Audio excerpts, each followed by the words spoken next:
She was sold as if she were an object. He bought her for revenge. But what no one expected was that inside a cold and loveless mansion, something would emerge that neither of them wanted to feel, and much less accept. What happens when the woman who was meant to be nothing more than punishment becomes the only one capable of awakening the heart of the most feared man in the country, and when hatred turns into desire, and desire into something that no contract can control? This story has twists you won't believe. Watch until the end. The conclusion will touch parts of your heart you didn't even know were dormant. If this story touched your heart, subscribe to the channel, activate notifications, and tell us in the comments, where are you listening to this story from? Your like helps this channel grow and continue bringing emotional stories like this one. Share with someone special. Emily Whitmore had always imagined her wedding day would be filled with the scent of white roses, the warmth of the sun on her skin, and the sound of her mother's joyful tears. But as she stood before the altar of a private estate in Northern California, surrounded not by loved ones but by silence and shadows, she realized that fairy tales were for those who had choices. She didn't. Wearing a simple ivory gown chosen by someone else, tailored by someone else, and paid for by a man she had only met the day before, Emily was 25 and untouched by any kind of intimacy, and today she was being sold. Her parents, once proud, now broken by debt, had offered her to Logan Blackwood, the wealthiest and most feared man in America, like a lifeline thrown into the sea of their failures. He had accepted without hesitation, not because he wanted a wife, but because he wanted control. The ceremony was stripped of everything sacred. No vows of love, no music, just papers being signed and glances that cut through the air like knives. Logan Blackwood stood tall and sharp, like a sculpted shadow, a man in his late 30s with eyes that seemed carved from granite, emotionless, cold, and unreadable. Dressed in black from head to toe, he looked more like someone attending a funeral than a wedding. In a way, maybe he was. Maybe they both were. When the officiant pronounced them husband and wife, no one clapped, no one cried, no one smiled. Emily didn't flinch, but her chest felt like it had collapsed inward.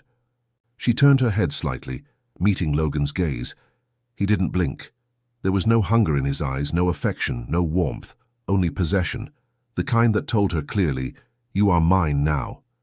He didn't kiss her. He didn't touch her. He simply walked away first, expecting her to follow. And she did. Not because she wanted to, but because the world she had known had already dissolved behind her. The limousine was long, black, and eerily quiet. Logan sat at one end, scrolling through his phone, as if the girl beside him didn't exist. Emily sat stiffly on the farthest side, staring out the window, trying not to let the tears win. She thought of her little brother, Alex, who had hugged her tight before she left and whispered, "Don't let them break you." She clung to those words, like a lifeline. They didn't speak during the drive. The silence between them wasn't just awkward, it was strategic. Logan didn't care to know her, and Emily, despite the fear storming inside her chest, refused to be the first to speak. He would not break her, not easily. The limousine pulled up to a towering iron gate that opened to a vast property surrounded by tall pine trees. The Blackwood estate loomed ahead like a fortress of luxury and secrets. It was beautiful in the way a cold winter landscape is beautiful. Elegant, precise but unforgiving. As they arrived, the staff lined up at the front steps, heads bowed, hands clasped. No one looked her in the eye. She stepped out of the car slowly, letting her heels touch the gravel, one careful step at a time, her heart pounding in the hollow space between her ribs. Inside, the mansion was just as she imagined, grand, immaculate, and soulless. Every surface gleamed. Every piece of art looked expensive enough to feed a small country. Yet there wasn't a single photograph, no sign of family, no trace of warmth, just perfection, polished to a lifeless sheen. Logan turned to her for the first time since the ceremony. His voice was low and without emotion. "This is not a love story, Miss Whitmore. This is an arrangement. One you don't have to like, but you will respect." Emily squared her shoulders. "I didn't come here to like it." Something flickered in his eyes. Surprise, maybe? Amusement? or perhaps a trace of the pain he kept buried so deep it only surfaced when someone dared to speak back. He leaned in slightly. "You will find that rebellion is punished, severely." And then he walked away, leaving her standing alone in a home that wasn't hers, as a wife in a marriage that wasn't real. A housekeeper approached and offered a polite nod. "Mrs. Blackwood, your room is this way." Emily followed in silence, passing hallway after hallway until they reached a set of double doors. When they opened, she saw a room that could have belonged to royalty, soft lighting, high ceilings, a view that stretched over miles of vineyard hills, but it didn't feel like hers. The housekeeper placed her bag by the bed and whispered before leaving, "He said this is your punishment, not to expect love." Emily didn't answer. She simply walked to the window and pressed her fingers against the cold glass. In that moment, she wasn't a bride. She was a prisoner in a golden cage, and yet something inside her didn't surrender. Not fully. Not yet. There was still a spark, small, stubborn, and buried under layers of fear. But alive. She would endure. But she would not disappear. Not for Logan Blackwood. Not for anyone. And as night fell over the hills and the mansion drifted into silence, Emily sat on the edge of the bed, staring at the door he hadn't entered, wondering, would he ever see her as more than the shadow of his own revenge? The iron gates creaked open with a sound that felt too loud for the moment. Emily sat in the back of the limousine, her hands resting on her lap, stiff and unmoving, as the car slowly ascended the winding path that led to Blackwood Manor. Towering. Cypress trees flanked the road like silent guardians, their shadows stretching long over the gravel as the sun dipped toward the horizon. She hadn't spoken a single word since the wedding. Neither had he. Logan sat across from her, one leg crossed. Over the other, fingers absently tapping the leather armrest. His profile was a study in stoicism, sharp jawline, unreadable expression, eyes fixed out the opposite window as if she didn't exist. And maybe to him she truly didn't. Maybe she was just a placeholder, a symbol, a pawn in a story that had started long before she ever walked into it. When the car stopped, a butler opened her door. "Welcome, Mrs. Blackwood." Emily stepped out and looked up. The manor was breathtaking and terrifying. Built from dark stone and aged wood, it rose from the earth like it had always been there, waiting. Ivy clung to its walls like veins, and the windows, tall, elegant but curtained, looked less like eyes and more like secrets. It was the kind of place that swallowed sound. No laughter. No birdsong, just wind and weight. She felt it immediately, the shift in air, the heaviness of silence, the chill that wasn't just in the breeze but in the bones of the house itself. Emily crossed the threshold, her heels clicking softly against the marble floor of the foyer. It was grand, yes, vaulted ceilings, chandeliers dripping crystals, oil paintings in ornate frames, but it felt unlived. There were no photos, no marks of joy, no signs of life beyond curated elegance. Logan's voice broke the silence. "This way." He didn't wait to see if she followed. He simply walked, hands in his pockets, through the vast corridor that stretched into darkness. She followed because she had no map, no anchor, no choice. They passed through sitting rooms that looked like museum pieces, too pristine to touch, libraries that smelled of old paper and unopened pages, and halls lined with mirrors that reflected her face back at her over and over, as if asking, "Who are you now?" He stopped in front of a set of tall wooden doors and pushed them open.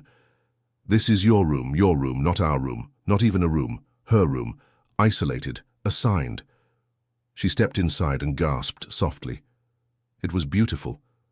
The kind of room you saw in magazines. Cream walls with gold accents. A four-poster bed dressed in ivory linens. A private balcony that overlooked endless vineyards bathed in amber light. But beauty didn't always mean warmth. She turned to find Logan still standing in the doorway watching her, not with curiosity or concern but calculation. "This isn't a home," he said, voice low and clipped. "This is a contract. Don't expect affection. Don't expect companionship. This is your punishment." Her brows furrowed. Punishment for what? He tilted his head slightly, eyes narrowing like he was measuring her. "For existing," he answered, and then left. The door clicked shut behind him. Emily stood frozen for several seconds, the echo of his words wrapping around her like chains. "This is your punishment." She walked to the bed and sat on the edge, her fingers curling into the soft comforter. Her chest tightened, but she refused to cry. She had cried enough the night her father told her they were out of options, that her body was the price for their salvation, that she could save them by surrendering herself. She had agreed, not because she wanted to, but because no one else would carry the weight. She looked around the room and realized something. It didn't matter how expensive the furniture was, how rare the silk, how intricate the design. This was a cage, a luxurious one, yes, but a cage nonetheless. She walked to the balcony and opened the doors. A warm gust of wind brushed against her face, carrying the scent of grapes and distant soil. She gripped the railing tightly, her knuckles white. From this height, everything looked peaceful. The vineyard stretched in endless waves below, glowing under the last light of day.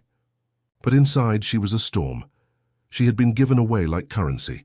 She had been spoken for like property, but even property had value. Even property had a voice. The door behind her opened. She turned instinctively. It was a maid, young, no more than 20, with downcast eyes and a voice that trembled. "Mr. Blackwood asked me to tell you, dinner is served in the main dining hall." Emily nodded, not because she intended to go, but because she didn't want to speak. The maid hesitated. "He also said, she doesn't need to eat with me, let her eat alone, that's what she is now." A knot formed in Emily's throat, but she pushed it down. "Thank you." The girl left, and the door shut again. She stood in the quiet for a long time, and then she laughed, not out of humor but defiance. A bitter sound that startled even her. He wanted her alone? Fine. He wanted her silenced? Let him try. But she wasn't going to vanish. She wasn't going to shrink. As night fell and the stars emerged above the California hills, Emily returned to the bed and lay down, staring at the ceiling carved with gold details. She whispered to herself, barely audible, "You can control where I sleep, Logan Blackwood, but you don't get to own who I am." What she didn't know was that down the hall, behind thick walls and even thicker regrets, Logan stood in his own room, watching her through the security camera feed in his private office. And for the first time in years, he felt something move inside him. Not pity, not guilt, but memory, and it terrified him more than anything. The next morning arrived wrapped in silence, the kind that clung to the walls and seemed to muffle even the birds outside. The sun poured gently through the tall windows of Emily's bedroom, casting golden streaks across the polished wooden floor. She had barely slept. Her body rested, but her soul paced through every corner of the room, resisting the idea of surrender. Still in her nightgown, she stood barefoot on the balcony, arms wrapped around her middle. The vineyards below were bathed in soft morning light.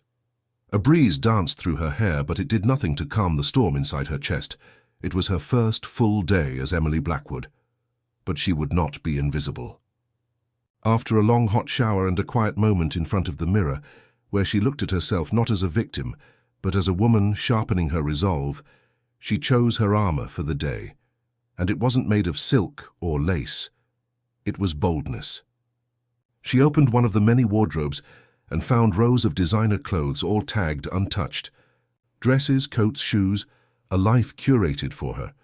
But she bypassed the gowns and heels and instead pulled out a deep emerald bikini, elegant, minimalist, tasteful.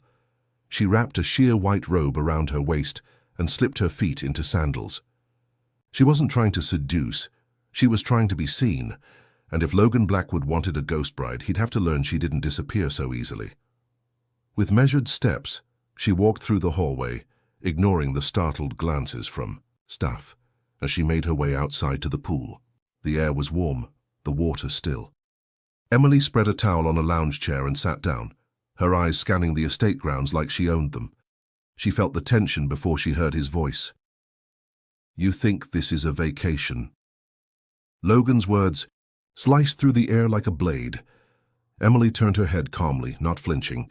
He stood a few feet away, hands in his pockets, jaw tight, gaze burning holes through her. "I live here now," she said coolly, adjusting her sunglasses without looking at him. Cover yourself. She met his eyes then. Why? Does my presence disrupt your routine of avoiding mine? His jaw clenched. This isn't how a wife behaves. Good, she said, standing slowly, letting the robe fall open just enough to make him look away, and then back again. Because I'm not your wife. Not really. We both know this marriage was a transaction, not a union. Logan took a step closer. There are rules in this house. You don't get to parade around like... Like what? A woman who refuses... To be caged quietly, she interrupted, voice steady but fierce. You said not to expect love, not to expect kindness. You made it clear I'm not wanted, so why pretend? His silence was thunderous. His eyes narrowed. Don't test me, Emily. I already am. The moment cracked like glass under pressure. Logan's expression shifted just slightly, a flicker of something beneath the rage. Confusion maybe, or memory. He stepped back, adjusting the cuffs of his shirt, and said, If you insist on making a scene, do it in private. She tilted her head. Then maybe don't watch me from your office. The cameras don't lie. That hit him. His nostrils flared, but he didn't deny it. She picked up her towel, slung it over her shoulder, and walked past him with a calm that was louder than any scream. And just before she passed the threshold, she whispered without turning back, You wanted a prisoner. You got a fire. The rest of the day passed in cold war. They didn't speak. They didn't need to. Their silence spoke volumes. About resistance, about tension, about lines drawn and the dangerous thrill of towing them. That evening, dinner was served in the grand dining hall, where the chandelier glowed like 1,000 stars, and the long table could seat 20, though only 2 places were set. Logan was already seated, reading a file, a glass of whiskey untouched by his hand. Emily walked in wearing a deep navy dress that fit her like confidence incarnate. She sat without asking for permission, unfolding the napkin into her lap. He didn't look up. Emily, he said flatly. Logan, she replied with equal stillness. He raised his eyes then, setting the file aside. Why are you doing this? She met his gaze. Doing what? Pushing, prodding, provoking? Her fork paused midair. Because I'm not here to vanish into your shadows. You don't know what you're doing, he said quietly, almost as if warning her. Maybe I do. Maybe I'm reminding you I'm human. Logan leaned back in his chair, eyes sharp, voice colder. You think standing in the sun changes anything? You think showing your skin makes you powerful? She set her fork down. No, but speaking when I was expected to stay silent does. And standing tall when you want me to bow does. His fingers tapped against the crystal glass. You're not what I expected. Neither are you, she whispered. I thought monsters would look different. For a heartbeat, his face blanked, completely devoid of any reaction. And then he stood abruptly, the chair sliding back with a harsh sound. You don't want to know what I am, Emily. She stood too, her voice firm. Maybe I already do. A pause, tension as thick as smoke. Then Logan turned and walked away. But he didn't slam the door. He didn't yell. He didn't dismiss her like he had the night before. Because something about her voice, about her eyes, was unraveling the fortress he had built brick by brick over years of silence and loss. Upstairs, behind a locked door, Logan opened a drawer and pulled out a photo, faded, creased, and carefully kept. Isabel, his Isabel. But tonight, for the first time, her face didn't come to mind when he heard a woman speak with fire. It was Emily's voice echoing through him, and he hated how much it shook him. That night, the sky above Blackwood Manor was moonless. Clouds hung low as if the heavens themselves hesitated to look down on what the past had done to the present. Emily sat in the library, wrapped in a silk robe, her bare feet curled beneath her on the velvet chaise. The fire crackled, throwing shadows against the tall bookshelves.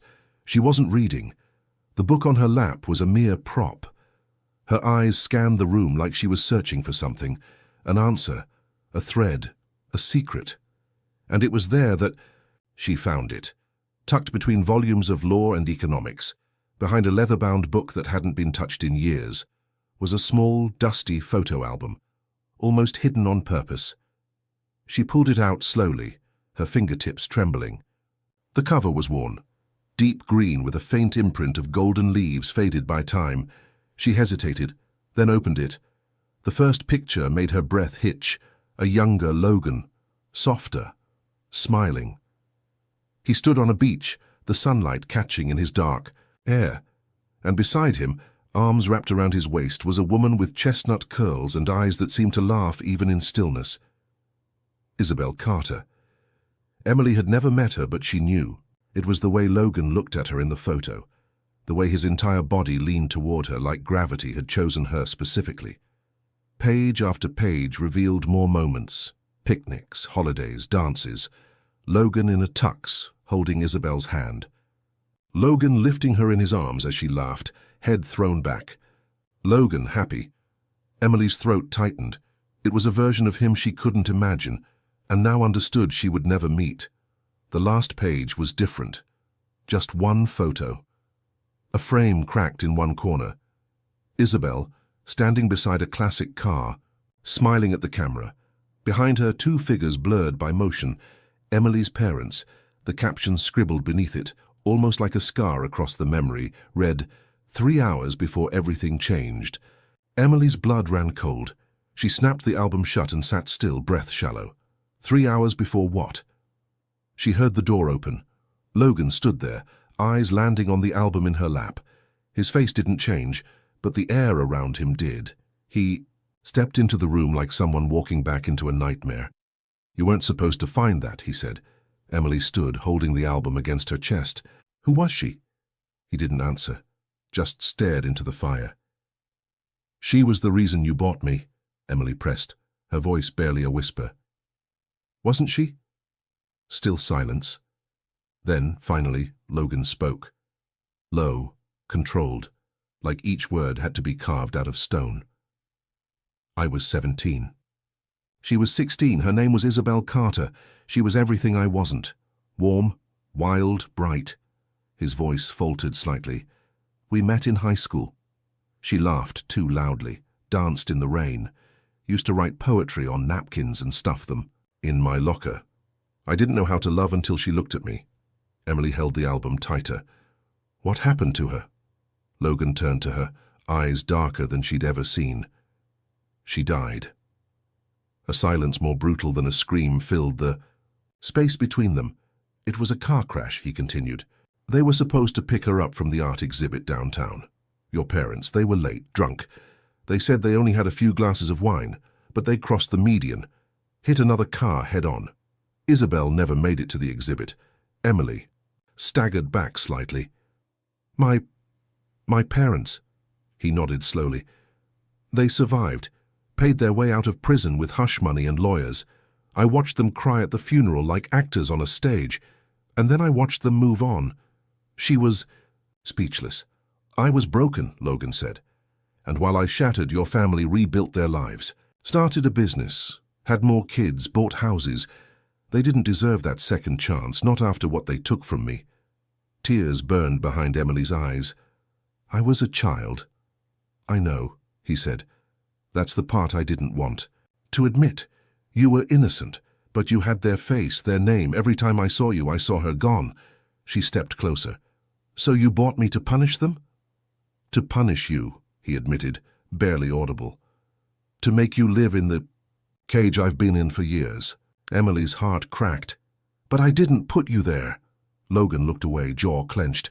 She touched his arm just lightly. He flinched, but didn't move. That boy in the photos, she whispered. He didn't deserve to be buried under this much hate. His voice cracked. I don't know who he is anymore. You're not him, but you're not what you pretend to be either. They stood in silence, the fire reflecting in both their eyes. Logan stepped back, rubbing his face as if trying to erase everything. You should hate me, he muttered. Maybe I do, she said honestly, but that doesn't stop me from seeing you. He met her gaze. And for the first time there was no mask, only a man drowning in memory. She handed him the album gently. He didn't take it. Keep it, he said. You earned it. Emily nodded, her voice quiet. You don't have to keep bleeding for her. To stay alive. That broke something in him. He turned and walked out of the room, shoulders heavy, steps uneven.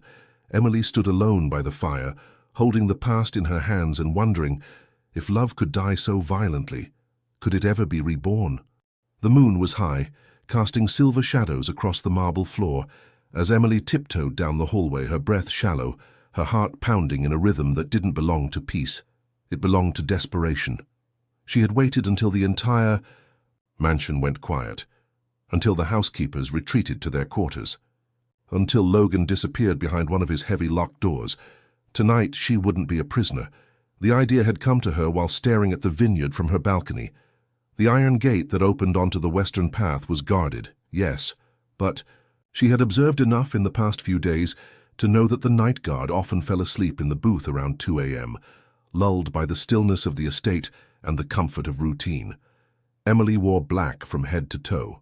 She had tied her hair up, slipped into flat shoes, and taken only what she could carry: a small bag with a bottle of water, some cash she had hidden, and the photograph of Isabel, folded neatly into the inside pocket of her coat.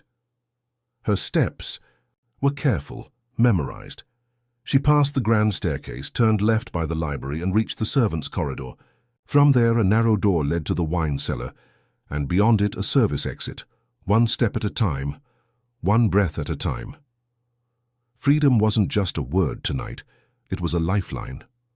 The cold night air hit her skin like a warning when she opened the back door. She stepped into the shadows of the vineyard, crouching behind bushes, moving through the rows like a ghost. She was almost there. The gate was in sight. The guard booth was dark. The silence felt promising. Her fingers trembled as she reached for the latch. "Where do you think you're going?" The voice didn't shout. It cut, sharp, cold, right behind her. Emily froze. Logan. He had followed her. Or worse, he had been waiting. She turned around slowly. His figure emerged from the dark like a curse summoned by her hope. He was dressed in black, his face unreadable, his eyes alive with fury and something even more dangerous: betrayal. She tried to speak, but her throat closed. "I should have known," he said, stepping closer, each word coated in control, so tight it could shatter. The silence, the observation, the patience. "You were planning this." Her voice came out strained. "I had no choice." "There's always a choice," he growled, "and you chose this, to run." He grabbed her wrist, not violently but firmly, and pulled her back from the gate. "I'm not your captive," she snapped, trying to twist free. "You don't own me." "No?" His grip tightened. "Then why do you wear my name? Why do you sleep under my roof?" "Because you bought me," she shouted, finally yanking her hand away. "You wanted revenge so badly you turned me into a symbol of your grief. But I am not Isabel." That name, spoken from her lips, broke. Something in him. In one swift motion he backed her against the iron gate, his hands on either side of her head, trapping her but not touching her. His face was inches from hers, breath heavy, eyes wild with everything he didn't know how to say. "You think I don't know that?" he hissed. "You think I don't see the difference every time you look at me like I'm still worth saving?" Emily didn't flinch. "Then why punish me like she died because of me?" His chest rose and fell violently. Silence, breath, darkness, and then his hand dropped. He stepped back, a full step, his expression cracked, just enough for her to see the pain. Beneath the rage, "I wanted you to feel what I felt," he admitted, voice barely audible. "To live with someone who sees you but doesn't love you. To wake up every day in a place that reminds you of everything you lost." She stared at him. "You wanted me to suffer." "Yes," he whispered. "Until you became real." She blinked. "What?" "I tried to hate you," he said, eyes locked on hers. "But you're not a ghost. You fight. You speak. You look at me like I'm not a monster. And that makes you dangerous." Tears welled in her eyes, but she didn't let them fall. She stepped closer. "You don't get to keep me because you're broken, and you don't get to leave just because you're scared." "I'm not scared of you, Logan," she whispered. "I'm scared of what you make me feel." That stopped him cold.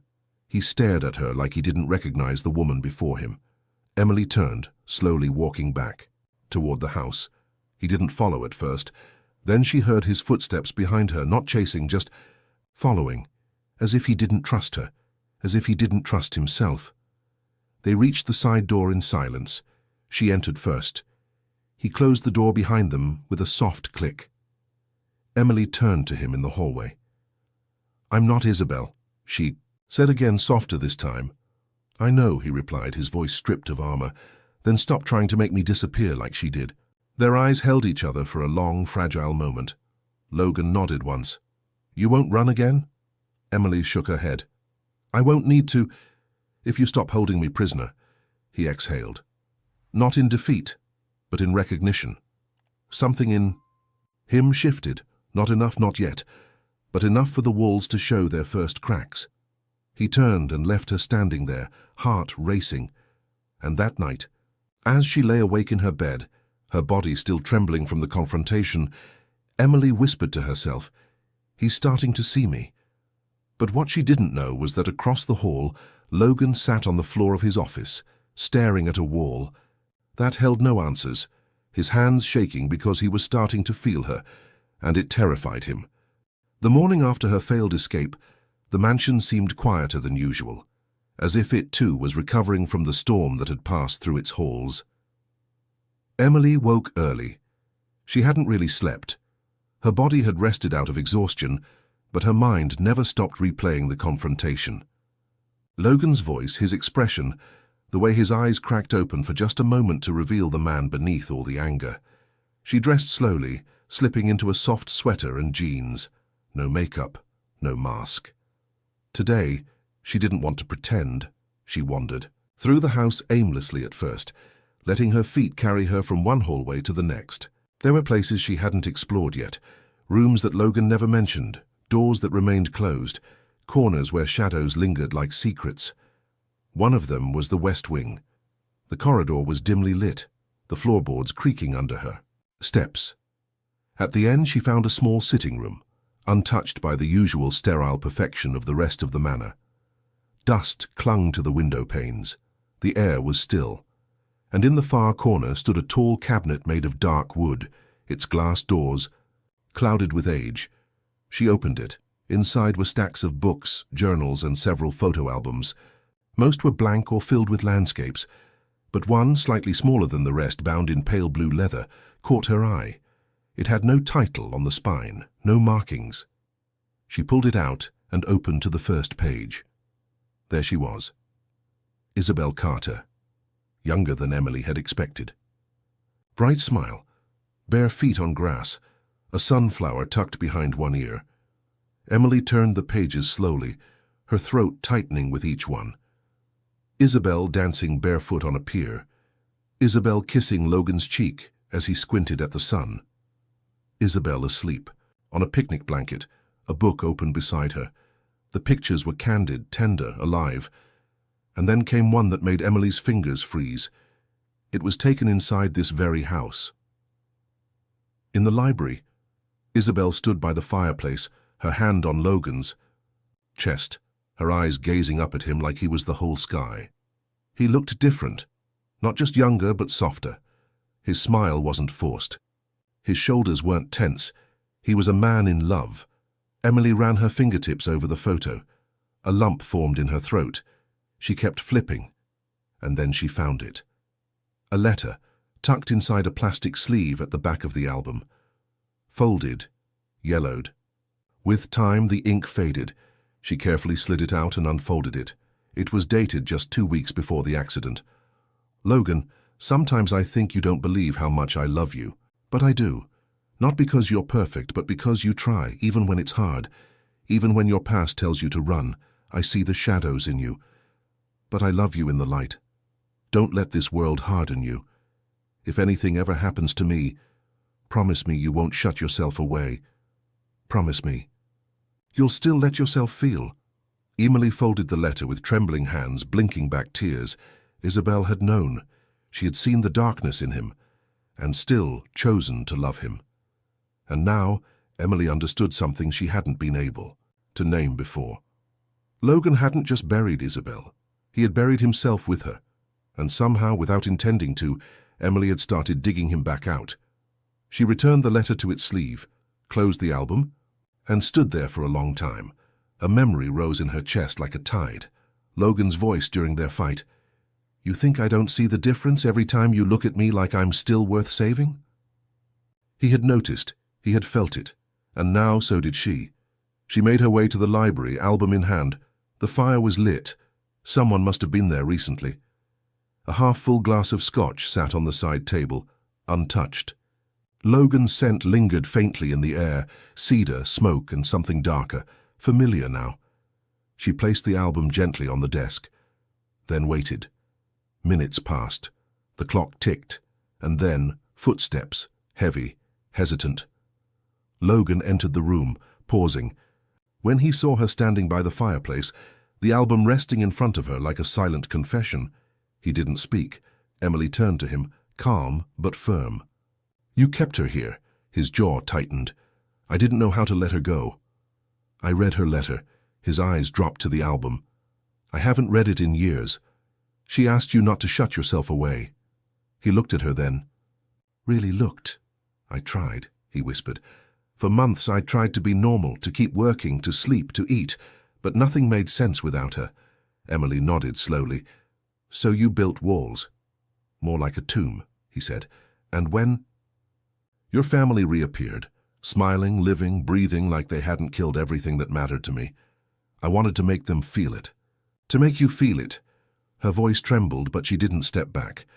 "And now?"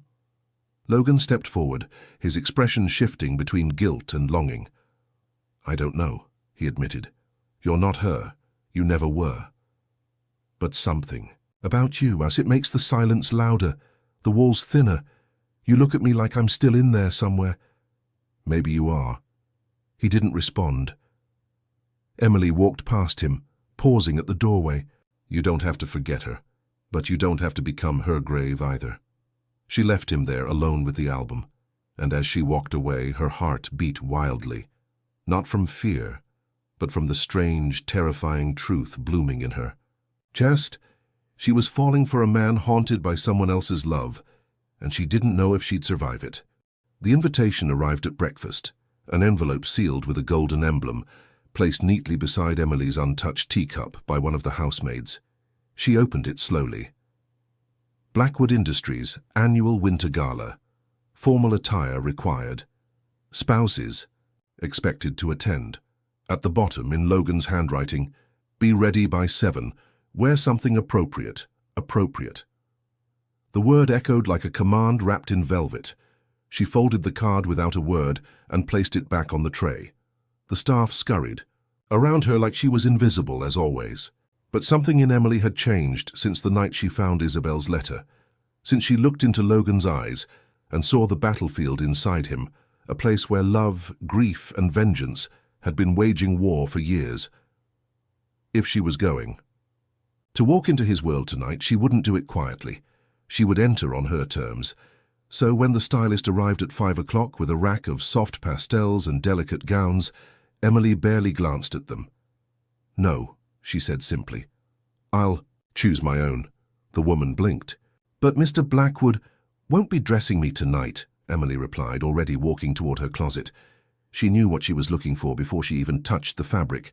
It was a scarlet dress, not pink, not cream, not gentle, war-colored. It was sleeveless, backless, and hugged her body like it had been stitched for defiance. The fabric shimmered slightly under the light, but the cut was classic, elegant and lethal. She slipped into it, pulled her hair into a sleek, low bun, and lined her eyes with precision, not to please, to confront. At exactly 7 p.m., she descended the grand staircase, heels clicking softly against marble. Logan stood at the bottom, dressed, in a black tuxedo, jawline carved in control. His posture was perfect, his face unreadable, until he saw her. His eyes darkened, just barely, but it was enough. Emily held her chin high. "You said appropriate. This is couture." He said nothing at first, only let his gaze travel slowly, too slowly, from her eyes to her mouth, her collarbone, the slope of her back. Then, with a flicker of something dangerous in his voice, he murmured, "You did this on purpose." "Of course I did," she replied calmly. "You invited me to your war. I came dressed for it." He took a breath, like he was about to argue. But then he stopped himself. Instead, he simply offered his arm. "Shall we?" Emily slipped her hand into the crook of his elbow. "Lead the way." The ballroom was held at a luxury hotel downtown, where chandeliers sparkled like frozen stars and the scent of roses drifted through the air. Powerful men and polished women whispered behind champagne glasses as Logan Blackwood entered, with a red flame on his arm. Every step she took beside him was a statement. She was no longer a shadow, no longer a secret. She was seen, and that was exactly what made the room shift. People stared, some in admiration, some in disbelief. And Logan, he didn't let go of her once. They made their way through conversations and polite nods. Logan spoke in measured tones about business, finance, development. Emily listened, answered. When spoken to, smiled when necessary. But inside her blood roared like a silent symphony. At one point a woman approached, tall, elegant, and dripping in diamonds. She placed a hand on Logan's shoulder and smiled with too many teeth. "Logan, I didn't know you were bringing company this year." Emily met her eyes. "Company? No, I'm the wife." The woman blinked. Logan didn't correct her. He didn't need to. Later in the evening, as the music swelled and couples began to dance, Emily stepped toward the balcony for air. The night was cool, crisp, quiet compared to the clamor inside. The city lights glittered in the distance like 1,000 unspoken truths. She didn't hear him come up behind her, but she felt him. "Why red?" he asked. She didn't turn. "Because it's the color of danger, of power, of blood, and desire," he added. She looked at him then. "Was that your intention?" He didn't answer with words. Instead, he stepped closer, his breath warming her bare shoulder. His hand hovered near her waist, not touching, but close enough to make her spine straighten. "You were supposed to fade into the background," he murmured. "To follow the rules. To disappear. And yet," she whispered, "here I am." His eyes flickered to her mouth. "You drive me mad." "Good." Silence stretched between them. Then, slowly, deliberately, he placed his hand on her waist, just enough pressure to make her heart stutter. "Dance with me," he said. She didn't move. "Is that a request or a command?" she asked. He leaned. "Silent invitation," Emily nodded once. "Then I accept." Inside, the music softened into something classical, almost haunting. They stepped onto the floor, and for a moment, just one, the world fell away. His hand found the small of her back. Her fingers settled against his shoulder. They moved together like they had done this 1,000 times in another life. But beneath the grace of their waltz, something deeper pulsed. Anger, attraction, regret, hope. He pulled her a little closer. She didn't resist. Their eyes locked, and everything unsaid between them flared to life. When the music slowed, Logan leaned in. "What are you doing to me?" Emily's lips hovered near his ear. "Maybe I'm waking you up." He looked at her like she was both a storm and shelter, and she, for a moment, let herself wonder if the fire they'd ignited tonight could ever become something more than just sparks in the dark. The ride back from the gala was silent, but not empty. It was a silence made of everything they hadn't said. Every glance, every breath, every time their hands had brushed too long or their bodies had leaned just close enough to feel the magnetic pull. Logan sat beside Emily in the back seat, his eyes fixed on the passing city lights, but she could feel him watching her through the reflection in the window. His fingers flexed against his thigh. His jaw was set, like a man fighting a war inside himself. Emily didn't speak. She didn't have to. Her heart was already louder than any words. When the car finally pulled up to the manor, neither of them moved immediately. The driver opened the door, but Logan didn't step out first. Instead, he turned to her slowly. "You didn't have to protect me tonight," he said. Softly. "I wasn't protecting you," she replied. "I was standing beside you. There's a difference." That made him blink. And for a brief moment, the ever-controlled Logan Blackwood looked uncertain. They walked into the mansion side by side. Inside, the staff had already retired for the night. The foyer was dim. the only light coming from the chandelier overhead, casting long golden shadows across the marble floor. Emily reached for the pin in her hair and pulled it free. Her dark waves fell over her shoulders like silk. Logan's breath hitched, barely. But she heard it, and when their eyes met in that quiet, empty hallway, something shifted. Suddenly, the space between them felt too charged, too tight, too full of all the things they had buried. He stepped closer. So did she. Their faces were inches apart now, and still no one had spoken. The tension in the air was no longer just emotional, it was physical, electric, unavoidable. "Emily." He said her name like it hurt to say. "This is a mistake." She didn't blink. "Then why haven't you walked away?" He swallowed hard. "Because I can't." And that was it. The moment cracked open. Logan's hands were on her waist before he realized he had moved. Emily's fingers tangled in the collar of his shirt. Their lips met, desperate, raw, unplanned. It wasn't a kiss. It was surrender. Years of pain. Months of silence. Nights of tension. All of it poured into that single moment. He kissed her like he was trying to forget. She kissed him like she was trying to remember who she was before this all began. And neither of them wanted to stop. He backed her up against the wall, his breath shaky, his hands large and trembling against her skin. "You're not her," he whispered between kisses. "I know. But you make me feel like I could be human again." She looked into his eyes. "Then let yourself be." He lifted her into his arms as if she weighed nothing, his steps strong, steady, deliberate, as he carried her up the stairs and into the master bedroom. The room was dark, the only light coming from the window, bathing them in moonlight. No words were spoken, clothes slipped away, barriers shattered. What happened next wasn't an act of lust. It was two people, broken, burned, and bruised, finding the one place that didn't hurt to touch. His hands were rough, but his touch was reverent. Her kisses were soft, but her gaze never wavered. They made love like they were falling and flying. At the same time, slow, then frantic, then still. There were moments of silence so deep that only their breathing filled the space. And there were moments where names were whispered not out of passion, but out of the need to anchor. And in that bed for the first time, Logan didn't feel like a weapon. He felt like a man. Afterward, the quiet returned, but it was no longer cold. Logan lay beside her, one arm beneath her head, the other across her waist.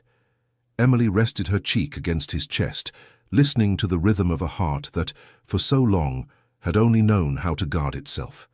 Neither of them spoke. There was nothing left to say. Not yet, but everything had changed. Emily closed her eyes and let her body rest against his. For the first time since she arrived at Blackwood Manor, she didn't feel like a prisoner. She felt wanted, not as a replacement, not as a symbol, as herself. And that terrified her even more than the silence ever had. In the middle of the night, Logan stirred. His fingers grazed her cheek as if checking to see if she was real. She didn't open her eyes, but her hand reached for his, their fingers interlaced without effort. He brought her hand to his lips and kissed it gently, and she felt it. Something had cracked. Something had begun. But she also knew better than to believe it would be easy, because morning always comes, and with it consequences. The morning after their night together came not with warmth, but with weight. Emily woke slowly, her body still curled against Logan's.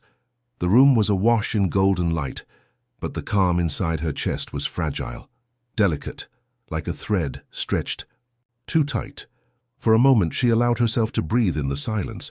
His arm was draped over her waist, his breathing steady, his presence beside her grounding. And yet there was something in the air, an uneasiness neither of them had named. She turned her face slightly, watching the soft light catch on the sharp edges of his jaw.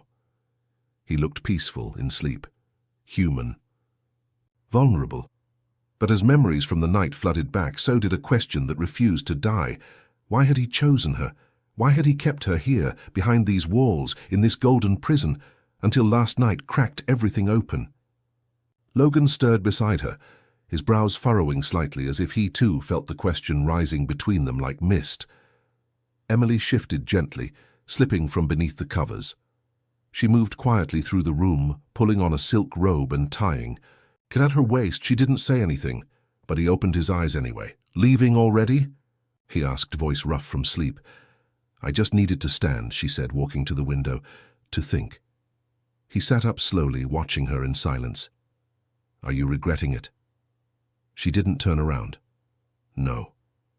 But I can't pretend last night erased everything." Logan exhaled. "I wasn't trying to erase anything." She turned then, her eyes meeting his. "Then what were you doing, Logan? What was that? Because I need to know what it meant." He stood, grabbing his robe and walking over to her, slower than usual. Almost careful. "It meant I couldn't lie to myself anymore," he said. "About you. About what I feel when I'm near you." "But you did lie," she said quietly. "From the beginning." Logan tensed. "Emily, you brought me here to punish me," she interrupted, her voice breaking just slightly. "Caillou never said it out loud, but I've known. I felt it." His face went still. "I found the letter, Logan, Isabel's letter. I know about the accident. I know about my parents." He said nothing. Tears welled in her eyes, but she held them back. "You married me as part of a plan, didn't you, to hurt them, to hurt me?" He looked away. That silence told her everything. "Say it," she whispered. "Please." Logan's voice, when it came, was low and hollow. "Yes." The word dropped like a stone in the middle of her chest. "I married you for revenge." Her knees almost gave out, but she gripped the window frame behind her. "I knew who you were the moment your family reached out," he continued. "I had people look into your background. I saw the chance. You were their daughter. You were pure, untouched, perfect in the most painful way.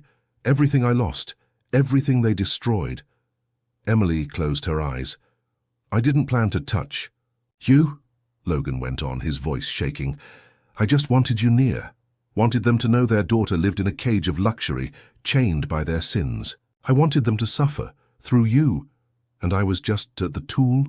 she asked, opening her eyes. "The object you used to carry your pain? I didn't expect you," he said, finally looking at her. "Not like this. Not like you." Emily took a shaky breath.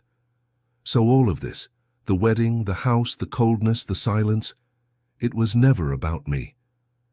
"At first, no," he admitted.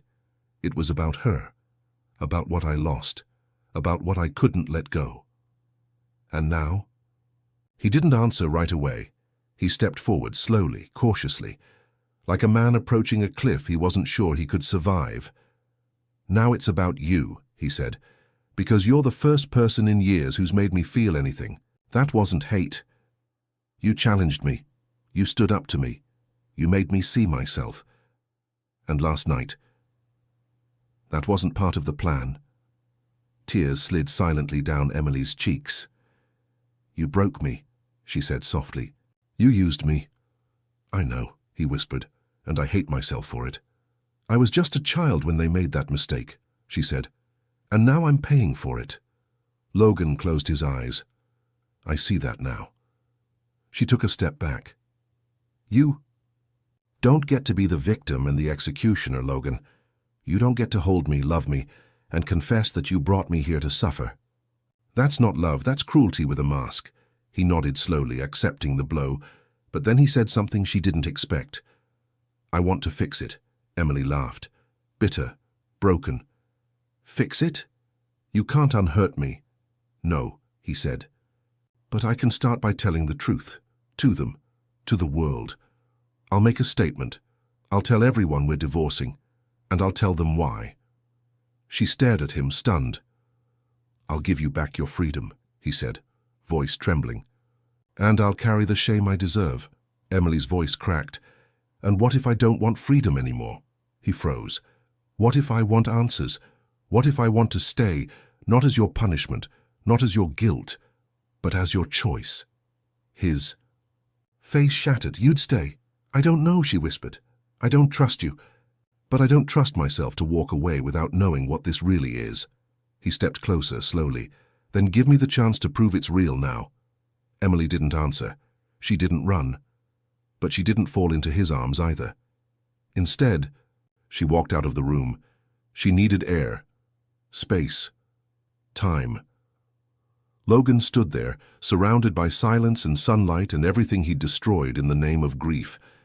And for the first time he realized, revenge was easy, but redemption, that would take everything. The following days were wrapped in silence, not the cold silence, but the silence of suspension, as if both Emily and Logan had pressed an invisible pause button, trying to find air amidst everything they still hadn't said. They crossed the same hallways but didn't touch. They shared silent meals but didn't look at each other for too long, and when night came, the rooms were separated again. Not out of revenge nor pride, but out of fear. Emily needed to understand what she had felt the night she gave her body, and her heart. Logan, on the other hand, needed to learn how to ask for forgiveness through actions, not promises. But it was in her body that the first answer appeared. The dizziness came suddenly. In the backyard garden of the mansion, while she watered a small lavender seedling she had planted herself, Emily felt the ground spin. Her hands trembled. The watering fell, and the scent of wet earth, which had always been comforting, now seemed too strong, almost nauseating. She sat down on a stone bench, hands covering her face. At first she thought of the heat, the stress, the whirlwind of emotions. But when she placed her hands on her belly, a thought cut through all the doubts. It can't be. That same afternoon she headed to the city alone. She asked the driver to leave her at the clinic without explanations. She waited for an hour with cold, sweaty hands, and then, in the office, the doctor smiled delicately before confirming, "Congratulations, Mrs. Blackwood. You're pregnant." Emily stood still. The words echoed like a dull thud in her chest. Pregnant, with Logan, with that man who had bought her with the purpose of destroying, but who now touched her with his eyes, as if learning to feel. She cried in the car, alone, with her, hands over her belly. But it wasn't fear, it was something older, something sacred, life. Even amidst so much pain, there was life. When she returned to the mansion, she didn't say anything immediately. It took her 2 days to breathe again, to believe. On the third morning, she knocked on Logan's office door. He was turned away, looking out the window as he always did when at war with himself. "Can we talk?" she asked. He turned slowly, surprised. "Of course." She entered. Her hands were clasped together, shoulders straight as if going to meet a judge, not a man who had loved her in silence. "I went to the doctor," she said. Logan furrowed his brow. "Is everything okay?" Emily took a deep breath. "I'm pregnant." The silence that fell between them wasn't empty. It was dense, pulsating, like the sound of a world transforming. Logan took a step forward, then another, but he stopped. "You are sure?" She nodded. The test was confirmed. He ran his hand through his hair, unsure where to put his breath. He walked to the armchair, sat down, and placed his elbows on his knees. His eyes were wide, no longer in despair, but in disbelief. "I'm going to be a father," he whispered, more to himself than to her. "Yes," Emily answered. "And I don't know what this changes for you, Betty, but it changes everything for me." He raised his eyes. There was something new there, something she had never seen. "Emily," he started, but his voice faltered. She stepped closer, hesitantly. "I don't want pity, not empty promises. I want the truth." Logan stood up. He walked toward her, stopped just a few centimeters away. "I don't deserve this. I don't deserve you. I don't deserve this child." His eyes shone. "But if there's a God, if he still believes in redemption, maybe this is my chance to learn what it means to love truly." Emily looked at him, trying to decipher if that was just another strategy, another manipulation. But there was something different in his voice, something broken, human. "When I found out, I thought about running away again," she confessed. "But when I placed my hand on my belly, something told me that for the first time I was carrying a truth, something that came from us, even though everything before was a lie." Logan swallowed hard. "I'll protect both of you, even if you choose to leave me, even if you never forgive me." She closed her eyes for a moment. I don't know what I feel. I'm tired, Logan, exhausted from being strong all the time. But something in me still believes that love can be born from pain, that healing can come from a wound. He took her hand slowly. Let me try. Not to fix it, but to deserve it. Emily looked at her hands, intertwined with his. She thought about the night she made love to that man. She thought about Isabel. She thought about her parents. She thought about the child that now whispered inside her. Then prove it to me, with every gesture, every silence, every choice. Logan nodded, emotional. You just gave me the greatest gift of my life, Emily. She took a deep breath. It still hurt. It was still confusing. But in the middle of the confusion, there was hope. Later, alone in her room, Emily sat before the mirror. She ran her hands over her still flat belly and murmured, You didn't ask for this, but you came, and now nothing will be the same. Outside the door, without her knowing, Logan stood still, listening, and making a silent promise. If I need to rebuild the world for her, I will. The transformation didn't begin with words. It began with gestures, small, almost imperceptible ones, like Logan starting to have coffee beside Emily on the porch every morning, not saying much, just sharing the silence. Or him running his hands over catalogues of cribs, even though he didn't know which one to choose, Emily noticed. And even though she still carried invisible scars in her heart, something inside her began to heal too. The day he showed up at her door with a paintbrush and a bucket of paint was a turning point. What's this? She asked, surprised. You said you wanted a lighter tone for the baby's room. I thought maybe we could paint it together. She didn't answer. But she grabbed the second brush. They spent the afternoon listening to instrumental music, painting the walls a soft blue. Logan wasn't great with details, but he tried. Emily got paint on his nose. For the first time, he laughed out loud. It was there that the mansion began to change. The rigidity of the furniture gave way to cushions. The hallways, once empty, now had pictures, not just of Logan and Emily, but of the new life growing in her belly. The staff began to smile. The garden was redone. Isabel's room, locked for years, was opened by Logan. He turned it into a library. When Emily saw it, she didn't say anything, just ran her fingers over the shelves, understanding that this was his way of saying goodbye. As her belly grew, the fears grew too. Emily had nightmares, sometimes. She dreamed the baby was born, and she was alone, or that Logan disappeared. But he was there, at every ultrasound, at every appointment. Every night when the pain made her cry, he held her hand in silence. I don't know how to be a father, he confessed one night, lying beside her. And I don't know how to be a mother, she replied. But our child will learn with... As he looked at her with teary eyes. Thank you for letting me stay.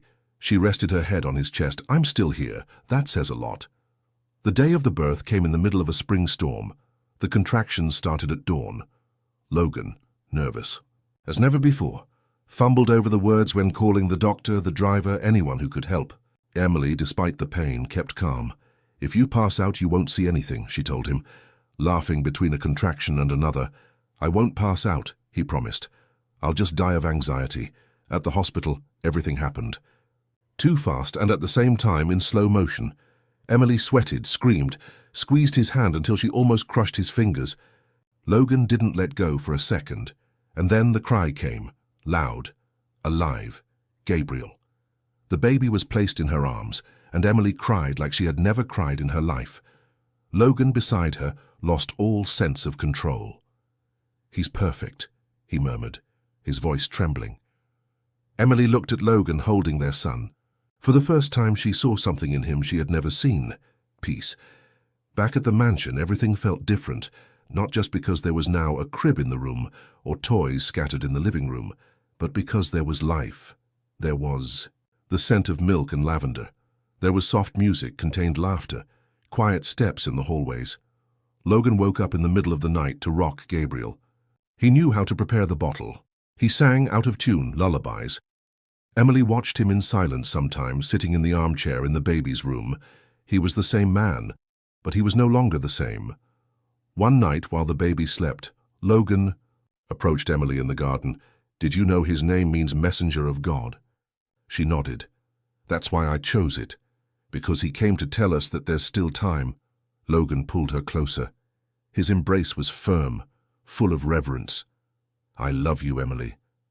Not because you forgave me, nor because you gave me a child, but because you taught me how to love with truth." She rested her forehead against his. "I'm still learning to trust you, but I love the man you're becoming." And in that embrace they knew. The past still existed, but it no longer defined them. Gabriel grew quickly. His eyes took after his mother's, his temperament, his father's. Stubborn, observant, curious. The mansion was now a home. Emily resumed writing. She spent hours with a notebook on her lap, writing letters for their child to read in the future. Logan opened a new wing of the company, dedicated to social causes. He visited shelters. He created a foundation in Isabel's name. The first donation was made in Emily's name. "This is for everything you healed," he said, handing her the document. She cried, because in the end, this was what life had given her. Not a fairy tale, but the chance to rebuild love from the rubble. And in that home, between diapers, sleepless nights, and soft kisses in the hallway, Emily knew she had overcome the pain, but most importantly, she had overcome the silence. On the porch, with Gabriel in her arms, she asked, "Did you ever think we'd get here?" Logan smiled. "Never. But now that I have this, I can't imagine anything else." Emily looked up at the sky where the sun was starting to rise, and she knew the love they built wasn't perfect, but it was real, and that was enough. Months passed. Autumn arrived at Blackwood Estate, painting the vineyards with golden, ochre, and crimson tones. The trees, which once seemed to vigilantly watch over the mansion, now swayed gently, as if they had learned to breathe. Even the wind seemed lighter. Emily walked barefoot through the garden, Gabriel in her arms, her body warmed by the afternoon sun and by the silent love that grew with each passing day. That place, which once was her prison, was now her home. Not because of the walls, but because of the people. More specifically, because of one man who had the courage to descend into his own hell and return. Logan watched her from the porch. He still had difficult days, memories that knocked on his door, guilt that whispered in his ears. But now, when he looked at his wife and son, he remembered that it was possible to turn pain into roots. And from those roots love would grow. He walked toward her. She saw him coming and smiled, not the social smile, but the smile of someone who knows that, even after everything, they can still be happy. "Did he sleep?" Logan asked, bending down to kiss Gabriel's forehead. "Like an angel," she said. "Maybe because he knows he's surrounded by peace." He wrapped both of them in his arms.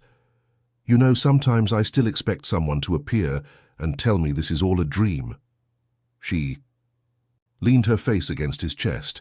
"If it is, don't wake me up." They sat together on the porch swing. Gabriel between them, the clear sky above, the sound of the wind through the leaves like the soundtrack to an ending no one had predicted. Emily looked at Logan. "Can I ask you something?" "Always. If Isabel were here, do you think you could love her the same way?" Logan paused for a moment. Then he held her hand firmly.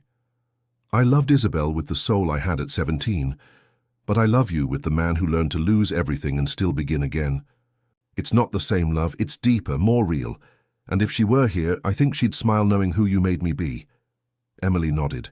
His words were the answer she hadn't even known she needed. "And you?" he asked. "If you could go back, would you have run that night when you tried to escape?" She thought for a moment, then she answered, "I wouldn't have surrendered to the pain so easily, but I wouldn't have learned so much. I would have missed the chance to see you reborn, and to discover who I really am." He kissed her hand slowly, reverently. "You're the strongest woman I know." She smiled, but there was moisture in her eyes. "And you're the man who learned not to hide." For a few minutes they didn't say anything. They just let themselves be there, together, in the present, in the now. Gabriel sighed in his sleep, as if he too felt that the world at last was in order. That night, Logan lit the fireplace in the main room. Emily appeared with a blanket, and they sat on the rug like two teenagers discovering love for the first time. "I wrote a letter," Logan said, pulling an envelope from his pocket. "For whom? For you, but also for me, to remember who I was, and who I chose to be now." She took the envelope and opened it slowly. Inside there was just one sentence.